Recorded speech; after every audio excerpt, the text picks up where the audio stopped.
Let's head over to the commentators. James is losing his mind, and hopefully this game will do the same for us. We're getting ourselves ready for another go of things. Rich, I know you're pumped up, you're hyped up. You avoided the coffee that I made, which was the right choice. It's not looking so good, but I've just chewed on coffee ground, so I'm very excited for the match about to happen here on Miramar. What should we be expecting? Probably for you, an injection of caffeine. If you're crunching it down that much, it didn't dissolve. The water was please lukewarm. go careful, Lauren. We all care for you here.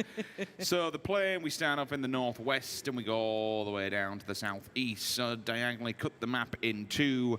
Generally speaking, should open up a lot of room for people to go to a decent position, maybe avoid any early engagements, any early fights, have a bit of room to breathe and get the gear they want and head into the circle. Where that will fall is a completely different question. Usually throws everything we talk about early game into the win. But to start things off, at least it's a pretty decent one. In the previous one, because it was so centralized, it got to, I think it was Circle 4, and all of a sudden madness just ensued, and I think with 4 to 5 teams over the space of about 90 seconds just collapsed upon one another. See, I was going to do the thing where I asked, chat and people at home watching, get involved, let us know who you're supporting, who do you think is going to do well, but I remember Liquid are playing, so there's no point asking. There is 0 point asking. There is no variety. It is just going to be... Please show Ibby. Please show Ibby. Ibby forehead. Is Ibby alive? Ibby forehead. You know what, though? It's the exact, interestingly, and I'm quite surprised at this one, it's almost the identical fight as we saw before. I will give credit, at least. It takes balls to be pushing on a team like this from the Pro League. I will finish what we're saying. We're going very excited here. Touch on that one for a second, but it's El Pozo we need to keep an eye on, because once again, Seekorg, they've been quite aggressive towards Winstrike. Pozo's not a place that you can share extremely well. But I tell you what, they're fancying it. They are. And we'll see how that works out for them. Circle has come in, northeast, it's gone, and look how sparse this is. The one fun thing for me, and I don't think we discuss it too often because it doesn't normally happen like this, especially with if you look at the percentage of teams in the initial circle to those outside of it. But I always like kind of the recycling value of loot in this. It kind of opens up the fact of you can take some engagements and you probably still will have the chance to get some loot out of the compounds you take over. So it's not the end of the world if you get into an early scuffle. It could open up that opportunity. That won't be in the forefront of their minds, but they'll certainly be thanking themselves if they do find that nice little level 2 helmet mid to late game if they walk into a compound that hasn't been picked through. Because so far, as said, only TSM, ENCE, some of ENCE, and G2 are in the circle. Beyond that, no one else is. So we might tend to see a couple of teams like Team Liquid, for example, who like to center up. Sounds like there's an ice cream van in the studio. Yeah, I don't know what's going on. I'm wondering what that is as well. I did hear it. Yeah, anyway, continuing through, it's selling ammunition. It's the new care package that comes in. This is the wrong game for childish things like that. Anyway, so with a circle like this, the problem is that when you look onwards towards Torreomada, all the way down to just above Impala, there's basically about a 50% chance of getting, not 50% chance of getting into the circle, but essentially 50% of the circle is inaccessible. And you may get the odd team that's really clever here. You get the ones like Liquid, like G2. They'll go early. With G2, it's easy because they're already up there. TSM might do the same and center up and get ready for it. But you might have a few teams that sit back and take a choke point. Take some points on the way and see if you can catch a couple of faces, a couple of cars that are going to go for the drive-by, because there's only a limited amount of area that you can enter the circle upon.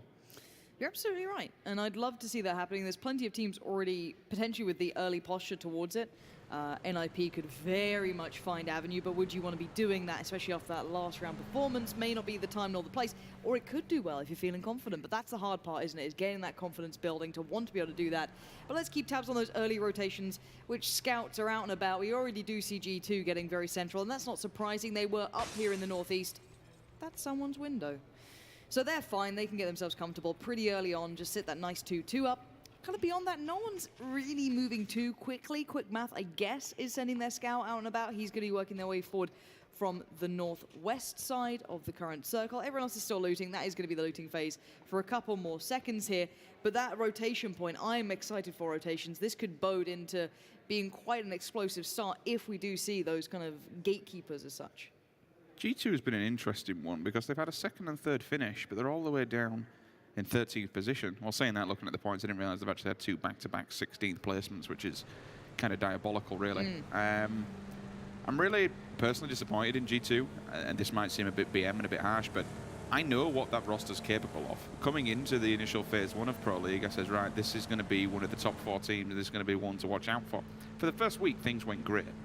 But I get this feeling when I wander around and see the players outside, and this is just a personal thought, that this could be the player's mindset, or you know, each to their own opinion. You generally see people talking, people chatting, people having a laugh. Whenever I look towards G2, they kind of just sit and don't do too much, whether they're having a break or not after it. But I always look and I think, are they a little bit tilted? Is there a bit of a mind game going on here? And when things seem to be going bad for G2, they go really bad. But when things are going good, they look completely on form and almost unstoppable. Yeah, it's going to take a while, I think, until we work out teams and their personalities. I think it's a bit of an illusion that people at home think that everyone in a team has to be best friends. You don't have to. You're going to work. Right, this is not just a fun game anymore. It is to a degree at home, but for these guys, it's a profession. You don't have to love who you're in the office with. When you're a team, you do want that camaraderie to a degree. So when you're on the server, you want that. But I think for now, PUBG's still in the newer X. No, when did he make that? Did you? No. No. I didn't. Oh, this is horrible. He can fly. But can he aim? As the little nice player has worked their way forward, going to hit the deck and hold the skyline of this ridge. And just see if anyone's going to be around. He's going to get the high ground and peek over if he fancies it, but maybe he doesn't. Maybe he doesn't want to be the solo hero. This is a questionable one. I wasn't a big fan of laying down when he was on the way up. I think he would just continue forward, because now he's allowed the player that was going for to essentially reposition and get ready for the oncoming assault. He has rotated all the way around, but I'd assume that this player might read it well. We'll keep an eye on the kill feed and see that one come through. Liquid are on the rotate as well, heading through the fields and all the new roads that were added many moons ago to make Miramar a little bit easier. But certainly with the topography of the map, it's not the most easy of things. Finally, Shaxi does go down. I believe that was from the player's POV that we saw earlier on. Yes, indeed. Missed the kill, but we see it in the kill feed. Well, not free bite. Danger bite. Danger bite. Trap has been set, but you might be okay for a second or two. Not for long, though. For us, did set up a little bit of a position off the back of that. They couldn't save their player, but they do at least trade out. So no harm, no foul. Maybe not the case, but at least they do even out and kind of keep things as they were for themselves. Stem the bleed and ideally upgrade the loot if required. That's not really going to be much of a silver lining to that one, but all the other teams are working their way through now. This is down towards Leones, and wait to see if the rest of the fight could come through from the Northern Lights. I'm also looking around to see if anyone else is actually going to do what I mean, again, it comes down to your IGL and whether or not you're actually confident to take these waiting on the border to try and pick up some easy frags. That scenario there, for example, is a prime example, to be honest. You've taken a one-in-one engagement. Okay, you've picked up a kill and you've got a refrag. But at this stage in the game, is 1 point really worth the trade-off? I think keeping 4 players alive, going deeper into circles, is just weighted so much more than what 1 point is for the sake of losing a player.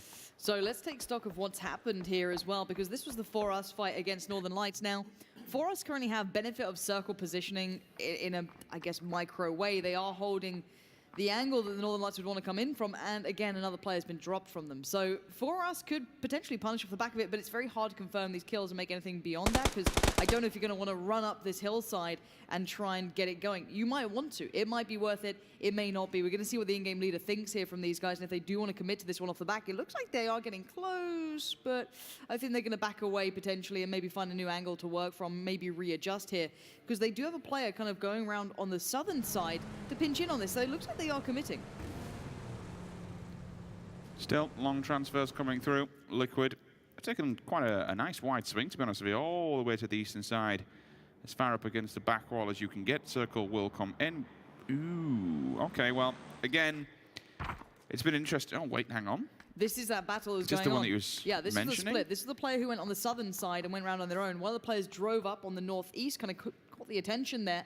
Only one player remaining for Northern Lights, and I'm curious why there's someone looting here. Are they unsure of where the anime lord... I mean, I'm honestly curious about this kills me, but fight altogether. Like, this really isn't worth it. I don't think Northern Lights expected it to happen either. I think they were kind of caught short by this as well. They were kind of not expecting them to commit, and that's why they just got folded upon. But I guess you do have to have your wits about you at this point.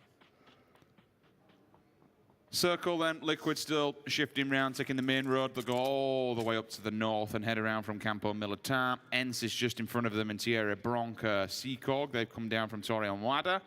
I think that's quite a wide split. They'll have a rather large open field. Cruise to Val and IP will make that home for now. Winstrike. And I tell you what, it's getting busy. Good God, over on the western embankment, we've got 3D Max, FaZe, Jokers, Winstrike, all within reaching distance of one another. It looks like 3D Max have actually rocked up to a building where the FaZe Clan are sat pretty. Second place at the moment. You see the scores coming on the left-hand side. We'll see if we can bring up that fight any second now, because 3D Max are knocking on the door. Whether they want to make a pressure onto FaZe, I very much doubt it. You can see them moving out of the water treatment plant, but coming out of there can be sketchy territory. The FaZe, again, where did they go? Once they've come out of here, they've got 3D Max to their left-hand side. They got Quickmath to their right-hand side, TSM down below, and a very wide four-man split, which basically denies any of that southerly push.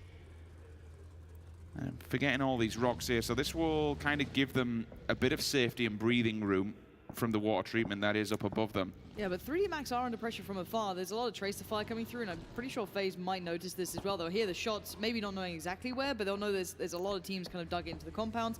That's really nice for their mental map going forward if you kind of keep control and keep, I guess, the image building of where things are. It's like that fog of war that slowly gets kind of removed as you understand where these teams are going, and you can try and build your positioning and your rotations off the back of it. So now we'll just kind of catch on board with the remainders of the team that was fighting over in Leones. They are up on the southeast, working their way forward. They're against the blue here pretty much, and I don't know what their loot's like. They did manage to get those kills, so they should have enough meds to be able to kind of work their way around. Team Liquid, on the other hand, talking of rotations all the way around the top here. They went on a very long route. Nicely timed, though. It's not too much time in the blue and not too much to be worried about, and the good old Anime Lord is en route as well. Team Liquid have basically just done a full 360 of the map at this point. I mean, talk about doing a lap around the circle, good lord. Yeah. The big on top of the hillside, which the two teams will be directly in front of them. Anime Lord is still in the blue. That's quite a distance. That's over at Picardo as well, God bless him. It's like a fair amount of time as well. And if he does the main road, TSM are waiting along that. Stellar have just made their entry point into the circle on the western embankment. Winstrike just down below. We talked about him earlier on. Team Liquid might be their next victim if they decide to come down from the mountains. 3D Max rocking a hard place. FaZe to one side, Jokers to another. These might have an eyeline on them. Quickmath certainly do. They're still throwing a few pop shots here and there. This is Stellar on your screen at the moment, just trading out. What do you have, Potion Seller? I have an M24. Fair play. Okay, let's have a little look as to where we're seeing. Ooh, it's continuing the shift. I like it. Yeah, it's continuing this way, which does kind of force the teams on the extremities to close in. The one that's going to kind of do over would be potentially ENCE. There is room in the north for them to work in, but there's a lot of eyes already in this area, and that's Liquid up there. In the south, TSM have room, but again, that's an open field. So as much as there may look like there's a lot of room available, a lot of this cover isn't really there. There's a lot of open area, and with the teams already dug into these positions, they have really good line of sight. So you're going to have to start seeing teams now fighting for this. There won't be 16 remaining by the end of this circle. I hope. Page goes for a few early shots, which it doesn't do no damage, but it does the job in being able to force IG away from in this one. It might be just the peacocking scenario when you want to keep people at arm's length and say, nope, let's set up around here, don't bother coming any further. Ival in the distance with the M24, SLR. Reki's hands, having a look around, see anyone else who can scout out. The rest of the team will pull up here, so they'll be able to keep the Mirados for now. Or maybe not, as he may have just completely buggered that one up unless it's pinned underneath, but never mind, I'm sure we'll see it later down the game. They're outside the circle. The only dangerous thing that Page may have done there is essentially alerted IG to their presence. Mexi just, this is how he deals with teammates who don't coordinate with him. He runs them over, so Uber's down. Squeaky and the rest of the boys from ENCE, they need to make an entry point here on the northern edge. They're just rotating inwards. However, two members of Liquid and the full squadron of Seekorg will actually have the numbers read. So this is going to be a gauntlet for ENCE, and this could be the next battle we see unfold on your screens in the very northern edge of the circle. Yeah, I'm curious about the cover in the north. I don't know how much they've got to play with coming in from this side. I know James is a little split from the others to hold the deeper flank, so he can keep tabs on anyone going around that northern swing. FaZe are safe for now. We should head on board maybe with Team Liquid potentially, or ENCE, to see which perspective they're going to be running from. Again, not a great deal of cover to run up over this open area. That's where the circle really begins, if you can imagine, just kind of in front of them. So that's going to be a bit of a tricky predicament for them. G2 going to try and keep that compound in control, keep the lines of battle drawn for themselves. As ENCE again back in the vehicles, just to keep you guys up to date with that one. looking for a new way in, because that was not running territory. They cannot do it without cars to set up potentially their own cover if required. Anime Lord's still alive, by the way, just so you know. He's, how long that will last, I have no idea, because he's about to rock up on TSM's area, just outside the water treatment plant. I think he's still healing his health still at the moment in the circle. Smokes are up off the back of the buggy, pre-smoking, make sure they've got their backside covers, because there is a third party who want to get involved in this. Some good shots coming out towards IG there as well, forcing them into a very bad spot here. For us, they're on top of the ridge, but once Apocalypse arrive on the situation too, he's kind of working up on his own accord. It looks like he wants to go aggressive as well, but it is Quickmath to be finding the shots to land on For Us, so that's alleviated the pressure from InsideGames, but only for so long. That's the player I was talking about, Apocalypse, and look at that destruction.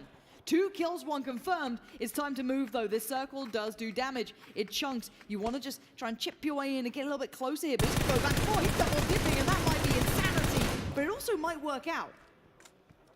Just tap one in the back of the head, realize where they are. I don't think these players have any kind of idea where he's shooting from. He does have a first aid kit, which he'll be able to get off for now. So with the fat Qs, that'll be the only one he has. There is a stim on there. Malman trying to find a hole. Gets just off the hillside, but good lord. Ibi finds him with the final bullet just before he gets behind. And instantly they put him in the grave. 1 point goes towards Liquid. Picks up Lazar. All of a sudden Zampeak also. This is the Apocalypse battle we saw earlier on with 4US. He's down, and so is his teammate Mitra as well. Udia at range will find the face of Mitra. Nice. And they're out in 16th place. Little yoink of the points. Now, the circle did head over towards the east this time. It slightly shifted back that way. So the teams that are in the west, your Team Liquid, your Stella, for example, your TSM, do need to now condense, compress back towards the east side of water treatment. So they're the ones who be catching them. But speaking of catching, Jambaway, his heels have been snapped by Gemty. Already going to claim one of Stella, but cannot confirm the point, so that's yet to be controlled, but there's no one else really on that side, so it should go his way regardless. But now Quickmath better be up to the fight. That was one of the top fraggers there, unable to control the FaZe Clan as they're sweeping their way forward. Confirm the kill, flush it, get it done, get it in the pocket. FaZe on the move. IG have heard this, and they're not far away. I don't think you really do there. There's no point even going for the res because of the distance that they're actually at, so FaZe Clan will keep going. You did touch on it that IG are just lingering in the distance, so once they get involved, they need to be prepared and up for the fight themselves. Miracle finds a Reki just hiding inside the compound. Eyeball's already healing. He's like, no, I'll get this off first, then I'll heal you later. But that's not going to do it when Gaxi just posts one through the letterbox. Ninjas in pajamas, nade in palms, job done, continuing the beating at range, just laying down the complete armada of bombs there. Every single time we look at NIP, it's just grenade after grenade after grenade. Each player's always carrying at least 6 or 7. Oh, it's insane. It's a must-have these days. IG getting caught in the way, but it's FaZe Clan getting pressure from afar. And, well, up close too. So they're in a bit of a spot here, a spot of bother to say the least, and a bit of a fight goes down between the remainder of IG. The nades are just everywhere. It's insane. InsideGames are going to be going down. Fuzzface is unleashing as well. That caught the last man of Quickmath too. So we are seeing those initial teams that are down to lower numbers being swept aside now. It's not without answer though. In the meantime, we've seen Team Liquid just lose out on Jeems. That's a big loss here. And that's Winstrike. And now Gustav and Rory have found them. TSM have unearthed Team Liquid. And it's TSM coming out the victor here. Good moves from them, holding that western side. They were slightly further south initially from Liquid, but that's clearly where Liquid rotated to, and now I don't know what's left of them. It should be just Ibi, surely. I think so. And I'd assume that he must be outside. I'm looking on the map and I don't see him, which would suggest that he's actually outside on the most western embankment in the blue. And he is. He's just coming to view on my screen now. He's still in the blue, so that's going to be a bit of a battle for him to get there because Winstrike are already ahead of the game. TSM, they'll hunker down for now, get themselves back together. FaZe Clan, they have to get past G2. They've made it into the circle, and that's fine. But look at how spread G2 is. They don't have the elevation for the line of sight, but certainly they'll be able to hold the angles and potentially pincer them into a Chris. Gun away and just sprints it towards them. Look at this, they've got a knock. Hold W, gets stuck in, grenade comes out. Cook that bad boy and lob it forward. Yep, there goes Ibi. Could not make it in. Accepted fate. Down he goes, Team Liquid, with a disappointing result in this one, I can imagine, for themselves. Being caught there as the shifts did come through, and Chris did not get away with this time. FaZe have had enough of his antics. He's been trying to do this solo work for so long. He's not going to get away with this time. FaZe still have 3 up, but the problem is getting to the new circle is going to be rough. You're going to have 3D Max on your backs, and then you've got Jokers watching your every avenue in. And it doesn't look like there's going to be many people coming towards them either who could pose a threat, potentially TSM, but it looks like they're even eyeing up the northern side, which has ENCE there, which has Stellar there, Winstrike there. NIP still in a very strong position as well. Okay, we'll just continue. Excuse me, not SLR, DMR. Michael confirms it through as well. Used to seeing a bolt action on this man, but a 6 times makes it work nonetheless. Those 3 kills did come off the back of Team Liquid. They picked him up earlier on. And again, with the very wide split they have, essentially dominating a vast majority of the map and getting involved in so many fights when teams raise their heads. SO, they'll go in front with Winstrike, front and center. This could be devastating. ENCE on the back line as well are going to be split. 3 in a car, Rich. I'm a little anxious, but they should be okay, I guess. Everyone's distracted, right? They're going in for the third party. This actually could be amazing. If this turns out... play. Oh, it's got a 249. If Michael gets stuck in here, they're going to mop up so many kills. Potentially. Let's see if your faith is in the right place. The nades come out, and TSM has certainly made their presence noted now. Winstrike, all eyes turn in that direction. FaZe trying to make the move at the same time as well.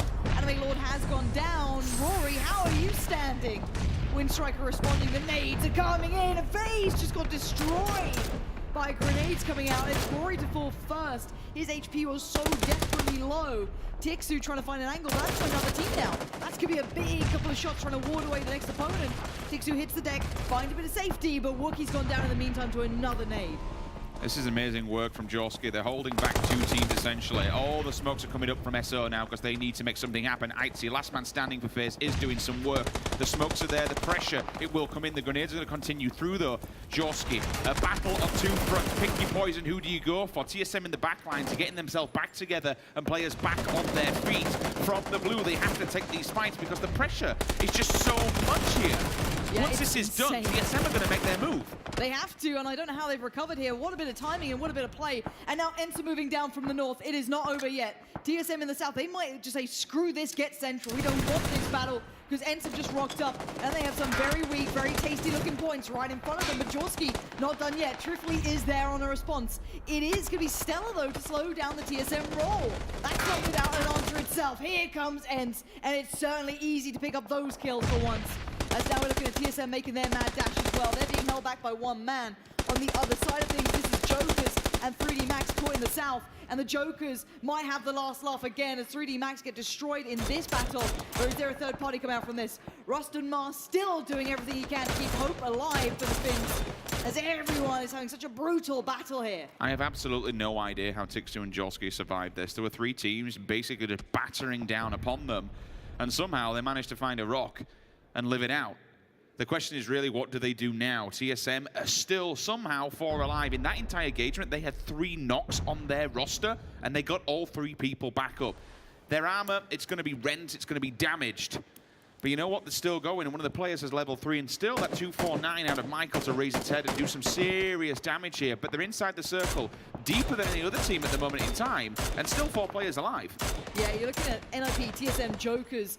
They're your big danger men right now. ENCE could, well, no, it's just 1 man. It's just Rustamar at the moment. I was going to say ENCE could have done just something, Rustamar. But yeah, I hate saying that because it's really not the case. He's such a threat. But here comes Winstrike on top of the rocks. Rustamar might have just met his match. Jorski up there, but they don't want to crest that line. That's a lot of vision to potentially give up. TSM control the west for now. The Jokers want to work from the south, but G2 still have 3 players up as well. They lost out on Chris earlier to FaZe, but they're still operating in the southeast. So that's not without answer.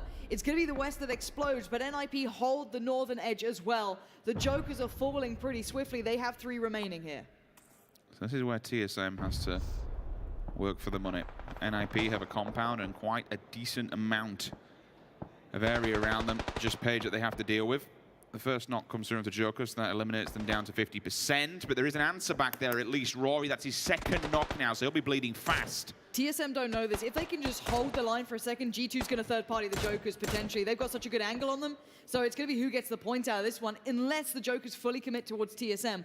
And I think with the shots going into the back of them, that's the choices they've just made. Gustav is now called out, but he instantly turns. Nade to hand, he's going to try and slow this down, but Deez has done the same thing, trading out back and forth. There's the explosion. It's going to be push time. Michael still has the M249. There is potential for that to come in, and everyone is folding here. Deez is looking. Deez is going to find a really nice angle, but there is one player that he does not expect, which is Gustav, who's holding the closer push. If they crest this ridge to commit towards Michael, they will potentially die to him. Here is the crossfire in place. There is the big boy gun itself. But here's Winstrike. They've just somehow discovered a great angle. Gustav did find Tab, which means they did try and commit towards the fight. Gustav overextends. The trade! It's not there! These has just gone big for the Jokers, or what remains of them. Excellent point grab, but that's big work. He's probably going to die off the back of it. It was inevitable that G2 were going to come around, but now the big dogs still stand. You still have the likes of NIP in the north. They still hold many of the cards. G2 in the south, and this game is far from over. 4 teams still stand. Joker's gone, TSM gone, Zoekt, Naam gone. I mean, the good thing that we saw from the Jokers, you saw 10 points come up on screens, at least before G2 completely finished them off. They managed to pick up some vital points before doing so. Rustamar still yet to show his face. Could be the knife in the back when we look towards Joski and Tiksu, biding his time at this moment in time. G2 have gone front and center. I like it, they're making the play, but the problem is you've got NIP. They're holding all the utility and all the cards at this moment in time, and now it's time to show face. But NIP are going north. They're still swinging north on this one, which is where you still have Winstrike players and the ENCE remainder of Rustamar. So this is still the scary prospect. If they'd swept south, I don't know. It's up in the air. It's not going to be easy. Imagine. Rustamar. Imagine. Do it. Do it. Do it. Make it happen, please, Rustamar. I beg of you, do this. Tiksu now notices, but it's still Rustamar. This guy is an animal. He's left off the leash, but he does get humbled by Joski. He has to be careful. He's going to try and play this so well, that perfect balance. And in the meantime, G2 engages on NIP. That's going to be a little bit of a back and forth here. NIP do have the potential for revives. Rustamar cannot find a safe angle to peek from. This is so tough for him now. He's the #1 fragger for good reason in PEL, but Tiksu finally sees him. The Finns take out a fellow Finn as well. Smokes come up for NIP. They can make some sort of advancement now. You can see Miraku overextend ever so slightly, grenade in hand, wants to try and get an opener, a pick with a nade, some kind of damage onto Winstrike, which then they can collapse upon and finish them off and essentially just dominate this southern side of the circle. There it is. He moved forward with the overextension, and now here comes the whole W time. Push up, boys, wipe them out, and take dominating side of this map. Still scary. I'm still not saying this is NIP's game yet. I want to see what G2 has to work with in the form of not only utility, but territory as well.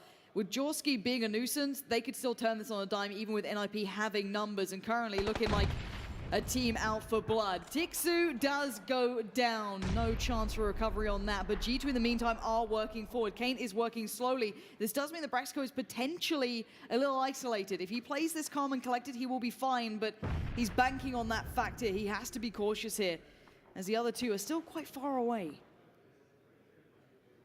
Jolski could be the spoiler for either one of these teams. Again, being a one-man band, you instantly will go for the knock and then the flush just to get the point before you are confirmed by a member of either of these rosters. Braxico literally sitting center of the map, and he's got this little rock embankment which basically bunkers him in. It gives him some level of cover and defensive side. Nades will begin. Miracle just casually looting a crate in Circle 8. Why the hell not? It gets you the level 3s. There's a couple of level 1 helmets and a bit of rough gear on NIP though, Lauren. Yeah, and okay, so looking at G2, you've got Kane and Udir kind of holding back lines with DMRs and such and so on, and you still have Braxco up there with the Scar, so maybe you're going to try and use him as that pinch point, allow him to keep center circle and then support, but you're putting a lot of faith in Kane and Udir to be able to do that. It's not an easy task. And Joski can actually play kind of spoiler to this to a degree. If NIP focus G2, that leaves them vulnerable to Joski's position unless they clear this out now, which is maybe what they're about to try and do. But they have to commit to it, which is not an easy task either. You can see Gaxy's the one tasked with this. And he's slowly clearing, but you might show yourself to the G2 guys. So again, there's no safe and easy way to do this. This is a stalemate. I'm still very hyper aware that Jolski's there. They have to know by now where he is, and he is going to be as on the edge as humanly possible. One of his legs might literally be touching the blue. He'll have to make a movement after this. He might even end up just giving himself up to the circle and saying, nope, I won't bother giving either of these rosters any points whatsoever. He could still potentially just nab a kill. Just steal one. That's it. That's probably what he's waiting on. If it gets spoiled. a bit too hot, a bit too tight, he's just going to probably go for the blue. I know, I wouldn't blame him. That's probably the smart choice. Joski knows it. Braxco's nade found Miraku. He tries to go for a swift steal, but he does get caught in the meantime. That's Winstrike down in third. Is this go time now? Braxico still up close to personal. Takes the number 1. Can't find Gaxi. This is big play from G2. A really nice setup that's paid off and then some. NIP are floundering under this pressure. It looked like they kind of lost, a little bit of sight on that end goal here, and maybe dropped the ball for a second. Look at this. They're pushing up because they know they only have 1 man alive who's going to begin in the res. He's down. He's not out yet. Gets one up. Gaxi forced to go for the heal off. No grenades, unfortunately, so utility lacking on the side of G2. They have 1 grenade left, which they made it count. MBS holds the angle, holds over the edge. We'll go for the spray down through the smoke. Needs to be careful here because the blue is encroaching. It's going to do a hell of a lot of damage, actually giving it up. They're going for the positional play here, opting not to give the kills and instead deny them. Very, very sneaky. When we look at G2, it's going to be a big win from them. However, on the side of NIP, they were 7th. G2 is 13th, so it is a very kind of, what I want to say, a positional play by denying them all those points for the kills.